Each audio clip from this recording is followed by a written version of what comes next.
proven to regrow hair in 3 months. Rogaine. It's science.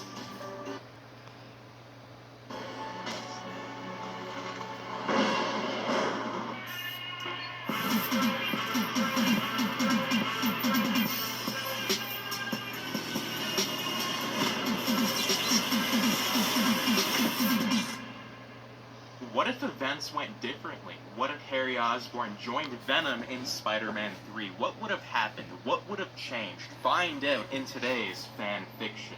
We have to take a look back at the scene with Bernard and Harry Osborn. After Peter tried to convince Harry to join him, he ended up lashing out at him, telling him to get out. Now during this time, Harry was watching the TV showing Venom. Venom was already at the construction site holding MJ hostage. Now we can go two ways with our story here. One, Harry goes to the construction site, and during the last minute he joins in on the fight, but it leads to a 3 versus 1. Or we go with this direction. Venom recruits Harry, just like recruiting the Sandman. This would mean Harry would know the plan and how to lure Spider-Man to the construction site, and in our universe, Harry would hold MJ hostage. We are going to go with option 2.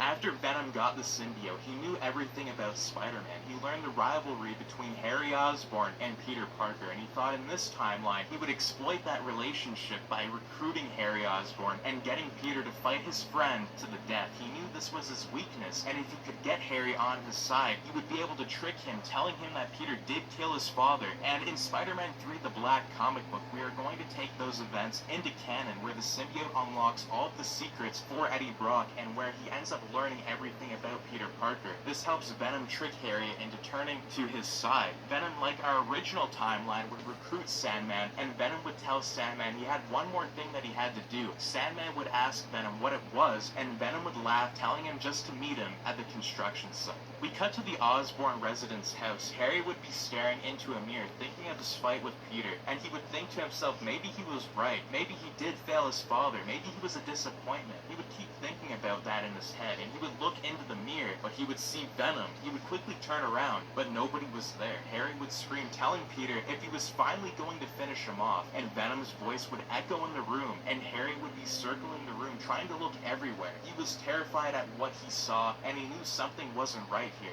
Venom would tell Harry he wasn't going to kill him or finish him off, but he would if he doesn't take this wonderful offer. He would say he was here to make a deal, and if he wants to let MJ live. Harry would scream where MJ was, and Venom would say she is safe for now, but not for long. Venom would say, you want to kill the spider, I want to kill the spider. Together, he wouldn't stand a chance against us, Gobby. Venom would say he knows what happened to Norman, and Peter lied about not killing his father. And Venom would appear from the darkness, and he would tell Harry if he wanted to learn the truth. Harry would tell Venom, what is he talking about? Venom would say it was all true, and that Peter used Norman's glider to stab and kill Norman Osborn. Venom would reveal his face, and the symbiote tendrils would go off everywhere, moving around. It was Eddie Brock, and Harry was shocked to see it. Seeing the suit, he didn't know what was going on, and Eddie would tell Harry, saying, the suit has every memory of Peter Parker, and it's now transferred into my mind. He would say the power was limitless, and that he could do anything just like Peter can do. This is why Peter beat you, because this suit makes you stronger and faster.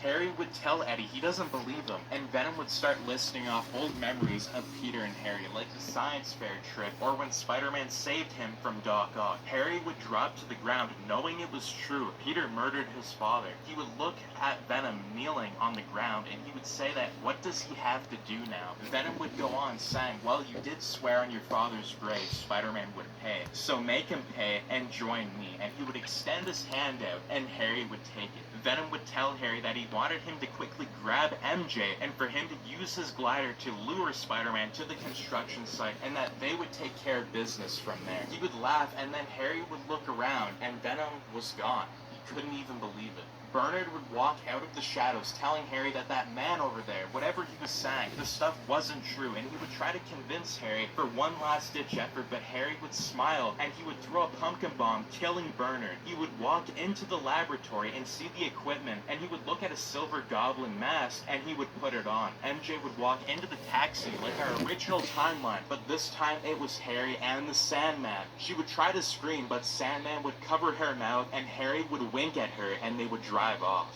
Harry would open the trunk of the car, and it would have all of his equipment in there. with a silver goblin suit. MJ could see his glider and the pumpkin bombs in the background, and she would try screaming at Harry, telling him he didn't need to do this, and she would cry, saying why he was doing this. Venom would come out of the shadows, telling her not to worry, and that her boyfriend was going to be here any minute now to save her. Venom would reveal the plan to MJ, telling her that once Peter shows up, they were going to reveal his secret to the world and kill him in front of her. She would tell Venom that he was stronger than them and that he would win because it was Peter. Venom would extend his hand out, and the symbiote would crawl up his arm, and he would slap her in the face and tie her up with 2 symbiote webs to her wrists. Harry would yell at Venom, saying, "Remember the deal, don't hurt her. We are only here for Peter," and Venom would say, "Of course." Like our original timeline, the broadcast would report on the live message challenging Spider-Man to a fight, and he would swing to Harry's, but nobody was there. There would be a skeleton on the ground. He would cry and fall to the ground, thinking Harry killed himself. He would scream no, and he would look to see the TV screen, and he could see that Venom and MJ were there. He knew what he had to do, and he had to move fast if he wanted to save MJ. The crowd of people would cheer for Spider-Man. Spider-Man would swing to the construction site. He could see MJ had blood on her, and she was tied up. Peter would yell to MJ, but she wasn't saying anything. Spider-Man would be confused, not knowing what was going to happen, because he didn't know who Venom is yet, or what he might be. Spider-Man would try to undo the symbiote web on one of her wrists, but Spider-Man would be sent back flying into a wall. Venom had kicked him into a concrete wall. He would be thrown into the wall, and the wall would crack, breaking. He would try crawling up, but Venom would use a symbiote whip, grabbing his leg and throwing him towards MJ.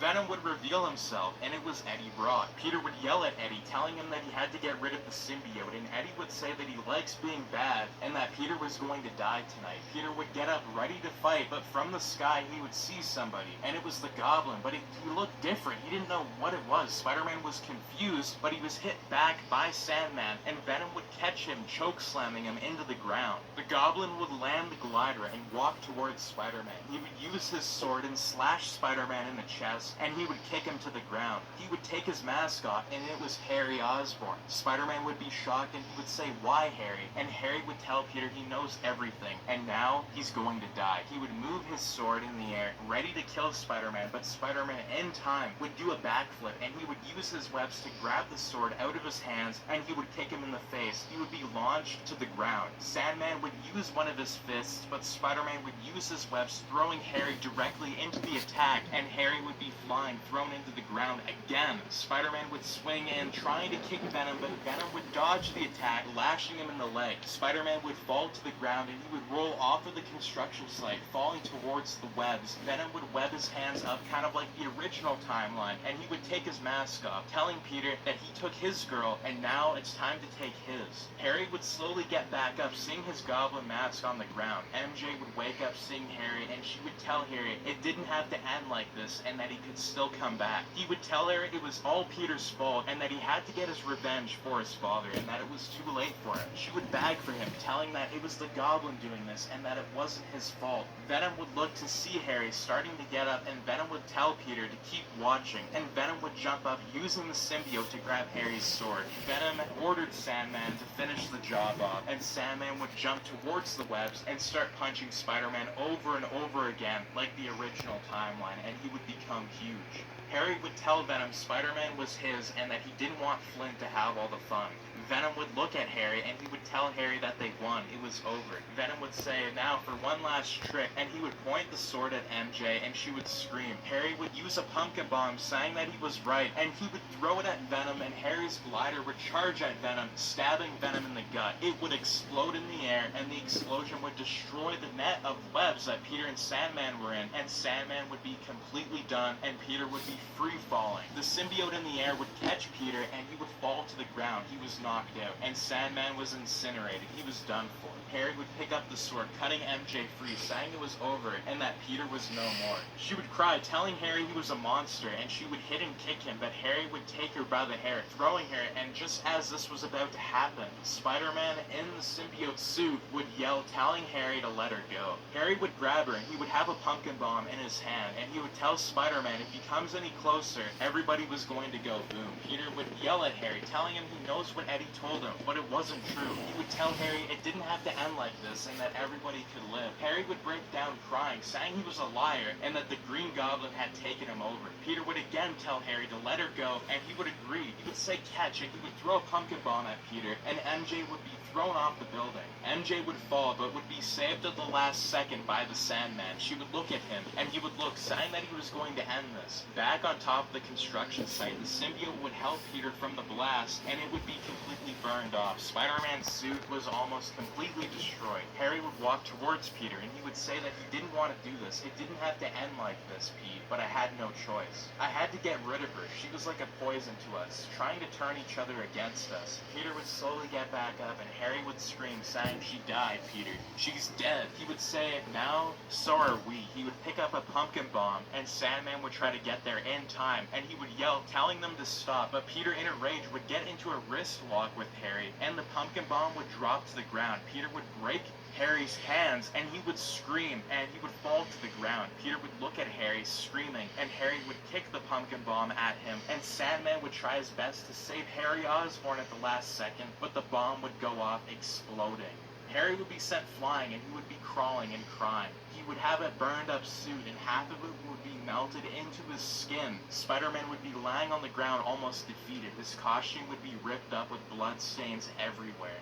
Spider-Man would crawl, using a nearby wall to stand up. He would look around, seeing Harry, and he would check to see if he was still alive, if he was breathing. Peter would look around and see Sandman, and Sandman would tell Spider-Man that he didn't have to do this. It didn't have to end up like this. Peter would see a little bit of the symbiote moving around, and he knew he didn't want to do this, but he had no choice. He had to try to save Harry. He would put it on his hand from the broken glider, and the symbiote would crawl onto him. He would put the symbiote on Harry, and as Harry was knocked out, it would almost be like a dream sequence, kind of like a memory thing, and the symbiote would show him the complete truth, and all of the memories would happen on that day when Norman Osborn died. He could see his father really did kill himself, and the symbiote would try to consume Harry, but in time, Peter would take it back and he would throw it off the building, finally finishing the symbiote off. He would pick up Harry, and Sandman would tell Peter the truth about Uncle Ben and what happened that day, and they would forgive each other, and Peter would walk towards MJ and the crowd of people. They would take Harry to a hospital, and the world would see who Spider-Man really was. They would take pictures of him, and J. Jonah Jameson would almost have a heart attack. Harry Osborn would recover in the hospital, and Peter would hide out because of the public eye, but he would get back together with MJ and continue to be Spider-Man. Harry would forgive Peter for everything that happened, and maybe one day they could be friends again. The symbiote was gone, and it was destroyed, and that is what happened. And